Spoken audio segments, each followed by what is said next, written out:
کہا جاتا ہے کہ کسی علاقے میں قحط سالی پیدا ہو گئی۔ اس قحط سالی کی لپیٹ میں نہ صرف انسان بلکہ چرند و پرند سب اس کا شکار ہو گئے۔ مویشی مالکان بے حد پریشان تھے۔ اس دوران ایک مسجد کے مولوی نے جمعہ کے خطبے میں نہایت یقین کے ساتھ یہ بات بتائی کہ اللہ کا نام لے کر یعنی بسم اللہ پڑھ کر دریا کو حکم دیا جائے تو وہ بھی نافرمانی نہیں کرتا۔ خطبہ سننے والوں میں ایک چرواہا بھی موجود تھا۔ مولوی کی یہ بات اس کے دل میں اتر گئی اور اس بات پر اس کا یقین کامل ہو گیا۔ اس نے واپس آ کر اپنی بکریاں کھولیں اور سیدھا دریا پر چلا گیا۔ اونچی آواز سے بسم اللہ الرحمن الرحیم پڑھا اور دریا کو کہا وہ اپنی بکریاں چروانے کے لیے دوسرے پار جانا چاہتا ہے، اور اسے کہا کہ مجھے اپنے اوپر سے گزرنے دے۔ یہ کہہ کر اس نے اپنی بکریوں کو لیا اور دریا پر چلتا ہوا دریا پار کر گیا۔ دریا کے دوسری طرف کا علاقہ گھاس سے بھرا پڑا ہوا، درختوں کے پتے بھی سلامت تھے، کیونکہ کسی کو یہاں تک آنے کی رسائی نہیں تھی۔ اس نے خوب اچھی طرح اپنی بکریوں کو سیر کروایا اور واپس لوٹایا۔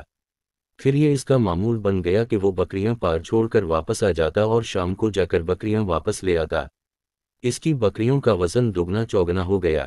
لوگ چونک گئے اور اس سے پوچھا کہ وہ اپنی بکریوں کو کیا کھلاتا ہے۔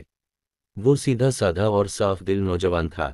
اس نے صاف صاف بات بتا دی کہ جناب میں تو بسم اللہ الرحمن الرحیم پڑھ کر دریا پر چل کر اپنی بکریاں دوسری طرف چروانے لے جاتا ہوں۔ یہ بات سب نے سنی مگر کسی نے اس چرواہے کی بات پر یقین نہیں کیا، کیونکہ یہ ناقابل یقین بات تھی۔ مگر بات ہوتے ہوتے مولوی صاحب کے پاس پہنچ گئی۔ مولوی صاحب نے اس چرواہے کو بلایا اور سارا ماجرا پوچھا۔ اس چرواہے نے مولوی صاحب کو ہی حوالہ بنا لیا کہ مولوی صاحب میں تو آپ کا شکریہ ادا کرنے والا تھا۔ آپ نے جمعہ کے خطبے میں جو نسخہ بتایا تھا کہ بسم اللہ کہہ کر دریا کو بھی حکم دو تو وہ بھی انکار نہیں کرتا، تو میں تو بس آپ کے نسخے پر ہی عمل کر رہا ہوں۔ مولوی صاحب حیرت سے اس کے چہرے کو دیکھتے رہے۔ مولوی صاحب نے کہا بھائی صاحب، ایسی باتیں تو ہم ہر جمعہ میں کرتے ہیں، فقط ان کا مقصد لوگوں کا ایمان بنانا ہوتا ہے۔ مگر بکریوں والا ڈٹا رہا کہ میں تو بس بسم اللہ کہہ کر پانی پر چلتا ہوں اور بکریوں سمیت پانی پار چلا جاتا ہوں۔ آخرکار مولوی صاحب نے صبح خود یہ تجربہ کرنے کی ٹھانی، جسے دیکھنے چرواہے سمیت پورا علاقہ بھی آ گیا۔ مجمع زیادہ تھا۔ مولوی صاحب نے ایک دو بار سوچا کہ انکار کر دوں کہ کہیں ڈوب نہ جاؤں، مگر وہ جو مولوی صاحب کو کندھے پر اٹھا کر لائے تھے اب بھی جوش و خروش سے اللہ اکبر کے نعرے لگا رہے تھے اور مولوی صاحب کے حق میں تعریفیں کر رہے تھے۔ آخرکار مولوی صاحب نے اپنے ڈر کو دور کرنے کے لیے ایک رسہ منگوایا۔ پہلے اسے ایک درخت کے ساتھ باندھا، پھر اپنی کمر کے ساتھ باندھا، پھر ڈرتے ڈرتے ڈھیلا ڈھالا بسم اللہ پڑھا اور دریا پر چلنا شروع ہو گئے۔ مگر پہلا پاؤں ہی رکھا تھا کہ پانی میں گر گئے۔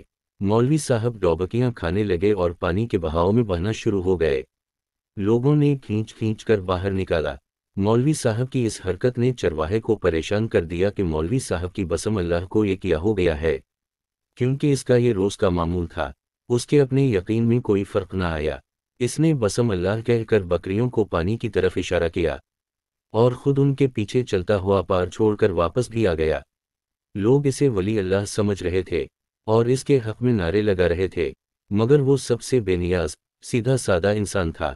وہ مولوی صاحب کے پاس پہنچا اور کہا، مولوی صاحب میں آپ کی بسم اللہ کی تعریف سے کافی پریشان تھا، مگر پانی پر چلتے ہوئے مجھے آپ کی بسم اللہ کی بیماری کا پتہ چل گیا۔ اس چرواہے نے درخت سے بندھی رسی کی طرف اشارہ کیا اور کہا، مولوی صاحب یہ ہے آپ کی بسم اللہ کی بیماری، آپ کی بسم اللہ کی برکت کو یہ رسہ کھا گیا۔ آپ کو اللہ اور بسم اللہ سے زیادہ اس رسے پر بھروسہ تھا، لہٰذا اللہ نے بھی آپ کو رسی کے حوالے کر دیا۔ پھر کہنے لگا، مولوی صاحب آپ ہی کمال کرتے ہو، میں نے آپ کے منہ سے سنا اور یقین کر لیا اور میرے اللہ نے میرے یقین کی لاج رکھ لی، مگر آپ نے اللہ کا کلام سنا مگر یقین نہیں کیا، لہٰذا آپ کو اللہ نے رسو کر دیا۔ محترم عزیز دوستو، یہی کچھ ہمارا حال ہے۔ ہماری نمازوں اور دعاؤں کا حال بھی یقین سے خالی ہے۔